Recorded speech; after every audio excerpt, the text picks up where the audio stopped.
Hi hello friends, എല്ലാ കൂട്ടുകാർക്കും മൗനരാഗത്തിന്റെ ഇന്നത്തെ റിവ്യൂയിലേക്ക് സ്വാഗതം. അങ്ങനെ ആദ്യം തന്നെ നമ്മുടെ കാദംബരിയെ കാണിക്കുകയാണ്. ഐസുവിന്റെ മുന്നിൽ അങ്ങനെ ഇരിക്കുന്നുണ്ട്. അങ്ങനെ ആ സമയത്ത് അവിടേക്ക് രതീഷും കിരണും കൂടി വരികയാണ്. അപ്പോൾ വേഗം തന്നെ കാദംബരി എഴുന്നേറ്റ് നിന്നിട്ട് നിങ്ങളിത് എവിടേക്ക് പോയത് എന്ന് ചോദിക്കുന്നുണ്ട് കാദംബരി. അപ്പോൾ ആ സമയത്ത് ഞങ്ങൾ ആ ദുഷ്ടനെ കല്യാണിയെ കുത്തിയിൽ ആ ദുഷ്ടനെ അന്വേഷിച്ച് പോയതാണ് എന്ന് പറയുന്നുണ്ട്. അപ്പോൾ ആ സമയം എന്നിട്ട് കിട്ടിയോ എന്ന് ചോദിക്കുകയാണ്. അതെ, കണ്ടു കിട്ടി. കിരൺ സാറ് അവനെ തല്ലിച്ചതച്ചതിന് ശേഷം കാട്ടിൽ കൊണ്ട് ഉപേക്ഷിക്കുകയായിരുന്നു. അവൻ എന്തായാലും കാടിന്റെ അകത്തുണ്ട് എന്ന് പറയുകയാണ്. അപ്പൊ ആ സമയം കാദംബരി ചോദിക്കുന്നുണ്ട്, ഇതിനു മുമ്പ് ആ ഗംഗപ്രസാദിനെ കാട്ടിൽ തല്ലിച്ചതച്ചു കൊണ്ടിട്ടതല്ലേ, അവൻ അവിടെ നിന്നുമല്ലേ രക്ഷപ്പെട്ടത്, ഇവനും അതുപോലെ രക്ഷപ്പെടുമോ എന്നിങ്ങനെ ചോദിക്കുകയാണ്. അപ്പോൾ ഇല്ല, അവൻ ഒരിക്കലും രക്ഷപ്പെടില്ല. അവിടെ ആ ഗംഗപ്രസാദിനെ കൊണ്ടുവന്നിട്ട സ്ഥലത്ത് അധികം മൃഗങ്ങൾ വരാത്ത സ്ഥലമായിരുന്നു. പിന്നെ തെന്നയില പെട്ടെന്ന് ആൾക്കാർ കണ്ടെത്തുന്ന സ്ഥലമായിരുന്നു. അതുകൊണ്ടാണ് അവൻ രക്ഷപ്പെട്ടത്. ഇവൻ ഒരിക്കലും രക്ഷപ്പെടില്ല. അത്രയ്ക്ക് മൃഗങ്ങളൊക്കെ വരുന്ന സ്ഥലമാണ്. അവനെ ഇപ്പം അവൻ്റെ പച്ചമാംസം മൃഗങ്ങൾ കടിച്ചു കീറി കാണും. അങ്ങനെ അവനാണ് സാധ്യത. അങ്ങനെ ഇപ്പം അവന് രക്ഷപ്പെടുകയാണെങ്കിൽ തന്നെ വേലുവിൻ്റെ കൂട്ടരും അവിടെയുണ്ട്. അവരെന്തായാലും അവനെ തല്ലിച്ചതയ്ക്കും, അവൻ്റെ വേണ്ട കാര്യങ്ങളൊക്കെ ചെയ്തു കൊടുക്കും എന്നൊക്കെ ഇങ്ങനെ പറയുകയാണ്. അങ്ങനെ അതിന് ശേഷമാണെങ്കിൽ ഇവര് എന്തായി എന്നിങ്ങനെ ചോദിക്കുന്നുണ്ട്. അപ്പോഴേക്കും ഡോക്ടർ പുറത്തേക്ക് വരികയാണ്. അപ്പോൾ ഡോക്ടറുടെ അരികിലേക്ക് കിരൺ ചെല്ലുകയാണ്. എന്നിട്ട് എന്തായി ഡോക്ടർ എന്ന് ചോദിക്കുന്നുണ്ട്. ഇപ്പോൾ വലിയ കുഴപ്പമില്ല, എന്നാലും ബോധം തെളിഞ്ഞിട്ടില്ല, സെഡേഷനിലാണ് എന്നിങ്ങനെ പറയുന്നുണ്ട്. എനിക്ക് കാണാൻ പറ്റുമോ എന്ന് ചോദിക്കുകയാണ്. കിരൺ എന്നാൽ കയറി കണ്ടോളൂ, ഞാനും വരാം കൂടെ എന്നിങ്ങനെ ഡോക്ടർ പറയുന്നുണ്ട്. അപ്പോൾ ആ സമയം അല്ല, ഇവിടെ ഉണ്ടായിരുന്നില്ലല്ലോ നേരത്തെ അന്വേഷിച്ചപ്പോൾ, എവിടെ പോയായിരുന്നു എന്നിങ്ങനെ ചോദിക്കുന്നുണ്ട് ഡോക്ടർ. അപ്പോൾ ആ സമയം എൻ്റെ കല്യാണിയെ കുത്തിയ അയാളുണ്ടല്ലോ അമ്മാവൻ, അയാൾ അന്വേഷിച്ച് പോയതാണ് എന്ന് പറയുന്നുണ്ട്. എന്നിട്ട് കിട്ടിയോ എന്ന് ഡോക്ടർ ചോദിക്കുമ്പോൾ ഇല്ല, കിട്ടിയില്ല എന്ന് പറയുന്നുണ്ട്. എന്തായാലും വായു എന്ന് പറഞ്ഞിട്ട് ഡോക്ടറും കിരണും കൂടി കല്യാണിയെ കാണാൻ ഐസിയുവിൻ്റെ അകത്തേക്ക് കടക്കുകയാണ്. അപ്പോൾ അവിടെ നേഴ്സ് ഉണ്ട്. ആ നേഴ്സ് എഴുന്നേറ്റ് നിൽക്കുന്നുണ്ട്. അപ്പോൾ അങ്ങനെ കല്യാണിയുടെ കിടപ്പ് കാണുമ്പോൾ കിരണ് സഹിക്കാൻ പറ്റുന്നില്ല. കിരൺ അവിടെ നിന്നും കരയുന്നുണ്ട്, കണ്ണുനീരൊക്കെ തുടയ്ക്കുകയാണ്.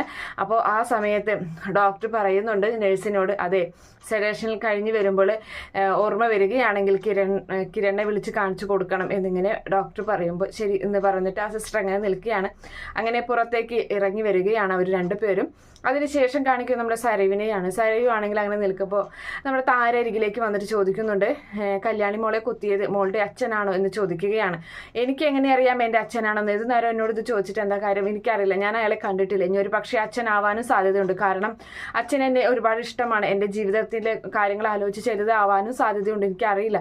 എന്തായാലും അവൾക്ക് ഇപ്പോൾ കുഴപ്പമൊന്നുമില്ല. ഞാൻ ഐസിയിൽ കയറി അവളെ കണ്ടായിരുന്നു. അവളുടെ പൾസൊക്കെ ഞാൻ പിടിച്ചു നോക്കിയപ്പോൾ അവൾക്കിപ്പോൾ നല്ല പൾസും കാര്യങ്ങളൊക്കെ ഉണ്ട്. അവൾ എന്തായാലും രക്ഷപ്പെടുന്ന തോന്നുന്നത്. അങ്ങനെ രക്ഷപ്പെടാതിരിക്കട്ടെ. ഞാൻ എന്തായാലും അമ്പലത്തിൽ പോയൊക്കെ പ്രാർത്ഥിക്കുന്നുണ്ട്. എനിക്ക് വേണ്ടി നിങ്ങളും പ്രാർത്ഥിക്കണം. അവൾ രക്ഷപ്പെടാതിരുന്നാലല്ലേ എനിക്ക് കിരണിനെ കിട്ടുകയുള്ളൂ എന്നൊക്കെ ഇങ്ങനെ പറയുമ്പോൾ അങ്ങനെയൊന്നും പറയില്ലേ, രക്ഷപ്പെടട്ടെ എന്നിങ്ങനെ താര പറയുന്നുണ്ട്. അപ്പം നിങ്ങൾ അവർക്ക് വേണ്ടിയിട്ടാണ്, നോക്കിക്കോ, എൻ്റെ മനസ്സിലുള്ള കാര്യങ്ങൾ നിങ്ങൾ പുറത്ത് പറഞ്ഞു കഴിഞ്ഞാൽ ഞാനും അമ്മയും മകളും തമ്മിലുള്ള ബന്ധം അതോടുകൂടി തീരും, അത് ഉറപ്പാണ്. പിന്നെ നിങ്ങളെ ഉപേക്ഷിച്ച് ഞാൻ പോവുകയും ചെയ്യും എന്നൊക്കെ പറഞ്ഞ് അങ്ങനെ ഭീഷണിപ്പെടുത്തുന്നുണ്ട്. നമ്മുടെ താര അങ്ങനെ പേടിച്ച് നിൽക്കുകയാണ്. അതിനുശേഷമാണെങ്കിൽ പ്രകാശൻ അങ്ങനെ ഇരിക്കുകയാണ്. പ്രകാശിൻ്റെ അരികിലേക്കായിട്ട് ലക്ഷ്മി അമ്മയും കാർത്തികയും വരികയാണ്. അപ്പോൾ കാർത്തിക പറയുന്നുണ്ട്, അച്ഛനൊന്നും കഴിച്ചില്ലല്ലോ, ഭക്ഷണമൊന്നും കഴിച്ചില്ല, വാ കഴിക്കാമെന്ന് പറയുകയാണ്. എങ്ങനെ കഴിക്കാനാണ് മോളെ? ഞാൻ എൻ്റെ മോൾ അവിടെ ഒരു തുള്ളി വെള്ളം ഇറക്കാൻ പറ്റാതെ കിടക്കുകയല്ലേ, എനിക്ക് എങ്ങനെ കഴിക്കാൻ പറ്റും എന്ന് പറയുന്നുണ്ട്. ആ ദുഷ്ടൻ, എൻ്റെ മകളെ കുത്തിയ ആ ദുഷ്ടൻ, അവനെ വെറുതെ വിടരുത്, അവനെ എന്തായാലും ഇല്ലാതാക്കണം എന്നൊക്കെ ഇങ്ങനെ പറയുകയാണ്. അപ്പോൾ ആ സമയം തന്നെ രതീഷും അതുപോലെ തന്നെ നമ്മുടെ കാദംബരിയും കൂടി അവിടേക്ക് വരികയാണ്. അങ്ങനെ അവിടേക്ക് വരുമ്പോൾ നിങ്ങൾ എന്തേ പോകുന്നത്, കല്യാണിമോളുടെ അരികിൽ ആരാ ഉള്ളത് എന്ന് ചോദിക്കുകയാണ്. അപ്പോൾ ആ സമയം കല്യാണിൻ്റെ അരികിൽ കിരൺ സാർ ഉണ്ട് എന്നിങ്ങനെ നമ്മുടെ കാദംബരി പറയുകയാണ്. നിങ്ങളിത് എവിടേക്കാണ് പോയത് എന്ന് ചോദിക്കുന്നുണ്ട്. ഞങ്ങൾ പോയത് ആ രാഹുലിനെ തേടി തന്നെയാണ് എന്ന് പറയുന്നുണ്ട്. എന്നിട്ട് കിട്ടിയോ എന്ന് ചോദിക്കണം. അത് കിട്ടി. അവനെ തല്ലിച്ചതച്ച് അവൻ്റെ ഉയിരെടുത്തിട്ട് തന്നെ ആ കാട്ടിൽ കൊണ്ട് ഉപേക്ഷിക്കുകയാണ് ചെയ്തത്. ഇനി എന്തായാലും മൃഗങ്ങൾ അവൻ്റെ ശരീരം കൊത്തി വലിച്ചോളും, അവൻ ഇനി എന്തായാലും ജീവനോടുകൂടി പുറത്തേക്ക് വരികയില്ല എന്നൊക്കെ ഇങ്ങനെ നമ്മുടെ രതീഷ് പറയുന്നുണ്ട്. അപ്പോൾ പ്രകാശം പറയുകയാണ്, അവൻ അങ്ങനെ തന്നെ വേണം, അവന് വിധി അങ്ങനെ തന്നെ ആയിരിക്കണം, അവൻ്റെ മരണവാർത്ത കേട്ടാലേ എനിക്ക് സമാധാനമാവുകയുള്ളൂ എന്ന് പറയുന്നുണ്ട്. ഇനി ഒരുത്തനും കൂടി പുറത്തിറങ്ങാനുണ്ട്, ആ വിക്രം എന്ന് പറയുന്നവൻ എന്നിങ്ങനെ പറയുകയാണ്. അതെ, അവൻ പുറത്തിറങ്ങിയാൽ അവൻ്റെ അവസ്ഥ, അവനും ഇതേപോലെ അവസ്ഥ തന്നെയായിരിക്കണം ഉണ്ടാകേണ്ടത് എന്നൊക്കെയാണ് പറഞ്ഞവരങ്ങനെ സംസാരിച്ച് അങ്ങനെ നിൽക്കുകയാണ്. അതിനുശേഷം വീണ്ടും സരയുവിനെയാണ് കാണിക്കുന്നത്. സരയു ആണെങ്കിൽ കണ്ണാടിയുടെ മുന്നിൽ സാരിയൊക്കെ ഉടുത്ത് സ്പ്രേ ഒക്കെ അടിച്ച് സുന്ദരിയായി അണിഞ്ഞൊരുങ്ങുകയാണ്. അപ്പോൾ അവിടേക്ക് താര വരുന്നുണ്ട്.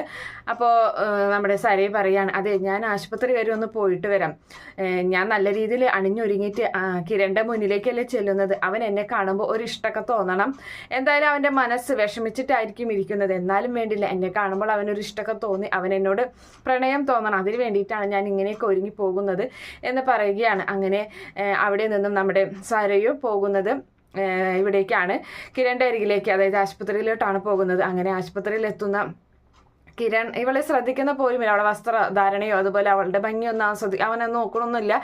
നീ വന്നോ എന്ന് ചോദിക്കുകയാണ്. എങ്ങനെയുണ്ട് കല്യാണിക്ക് എന്നിങ്ങനെ ചോദിക്കുകയാണ്. അപ്പോൾ കല്യാണിക്ക് ഇപ്പോൾ കുഴപ്പമില്ല, പക്ഷേ മുഴുവനായിട്ടും ഭേദമായിട്ടില്ല എന്ന് കിരൺ പറയുന്നുണ്ട്. അങ്ങനെ പറയുകയാണ്, എടാ നീ ആ ദുഷ്ടനെ കണ്ടായിരുന്നു, എൻ്റെ അച്ഛനെന്ന് പറയുന്നവളിനെ, അയാളെ കല്യാണിയെ കുത്തിയ ആളെ കണ്ടായിരുന്നു എന്ന് ചോദിക്കുകയാണ് നമ്മുടെ സരയു. കണ്ടായിരുന്നു എന്ന് പറയുന്നുണ്ട്. എന്നിട്ട് എന്ന് ചോദിക്കുകയാണ്. അപ്പോൾ കണ്ടായിരുന്നു എന്ന് പറയുമ്പോൾ നമ്മുടെ സരയുവിന് ആകെ ഉള്ളിലൊരു വല്ലാത്ത വേദന, ഞെട്ടലോട് കൂടിയിട്ടാണ്. എന്നിട്ട് എന്ന് ചോദിക്കുന്നുണ്ട്. എന്നിട്ട് എന്ത്, അവൻ്റെ കാര്യം തീരുമാനമാക്കിയിട്ടുണ്ട് എന്ന് പറയുമ്പോൾ സരയു മനസ്സിൽ കരുതുന്നുണ്ട്, ഏട്ടാ ദുഷ്ട, എൻ്റെ അച്ഛനെ നീ കൊന്നടാ എന്നിങ്ങനെ ചോദിക്കുന്നുണ്ട് മനസ്സിൽ. അപ്പോൾ നമ്മുടെ സരയു പറയാണ്, നീ എന്നോട് എന്തുണ്ടെങ്കിലും തുറന്ന് പറഞ്ഞോ, അയാൾ എനിക്ക് ഒട്ടും ഇഷ്ടമില്ല എന്ന് നിനക്കറിയാലോ, അയാളെ കൊന്നെങ്കിൽ നീ കൊന്നെന്ന് പറഞ്ഞോ, എനിക്കൊരു പ്രശ്നവുമില്ല എന്ന് പറയുകയാണ്. അപ്പോൾ അയാളെ കൊന്നിട്ടൊന്നുമില്ല, എന്തായാലും അയാൾ മരണപ്പെടും, അത് ഉറപ്പാണ് എന്നിങ്ങനെ പറയുന്നുണ്ട്. എന്തായാലും തൻ്റെ അച്ഛനും എന്തൊക്കെ സംഭവിച്ചതെന്ന് അറിയാത്തതിലുള്ള ടെൻഷൻ ഇങ്ങനെ സരയു നിൽക്കുന്നുണ്ട്.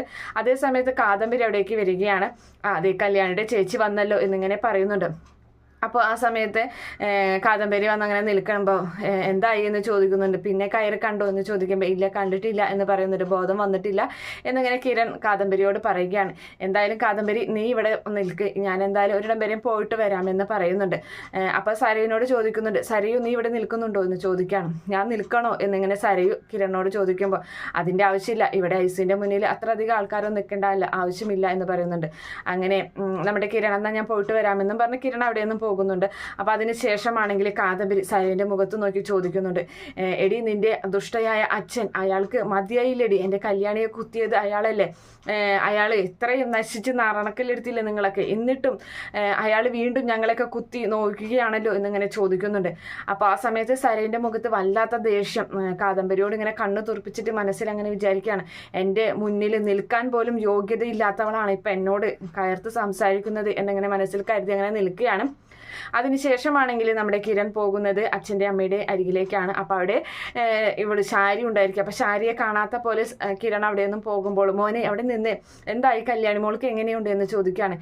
എങ്ങനെയുണ്ടെന്നോ, എന്തിനാണ്, നിങ്ങളെല്ലാവരും കൂടിയിട്ടായിരിക്കുമല്ലോ എൻ്റെ കല്യാണി ഇങ്ങനെ ഒരു അപകടപ്പെടുത്തിയത്, നിങ്ങളുടെ ഭർത്താവ് നിങ്ങളോട് കാര്യങ്ങളൊക്കെ നേരത്തെ അറിയിച്ചിട്ടുണ്ടായിരിക്കുമല്ലോ ഇങ്ങനെയൊക്കെ ചെയ്യുമെന്നുള്ളത് എന്നൊക്കെ ഇങ്ങനെ പറഞ്ഞ് കിരൺ ശാരിയോട് ചൂടാവുന്നുണ്ട്. അപ്പോൾ ശാരി പറയുന്നുണ്ട്, മോനെ അങ്ങനെയൊന്നും പറയല്ലേ, ഞാനൊന്നും അറിഞ്ഞിട്ടില്ല എന്ന് പറയുകയാണ്. അപ്പോഴേക്കും അവിടേക്ക് ചന്ദ്രസേനനും അതുപോലെ രൂപയും കൂടി വരുന്നുണ്ട്. എന്തായി മോനെ, ഞാൻ അവിടേക്ക് വരാഞ്ഞത്, കല്യാണി മോളുടെ ആ ഒരു അവസ്ഥ കണ്ട് എനിക്ക് സഹിക്കാൻ പറ്റില്ല, അതുകൊണ്ടാണ് ഞാൻ ആശുപത്രിയിലോട്ട് വരാഞ്ഞത് എന്നിങ്ങനെ രൂപ പറയുന്നുണ്ട്.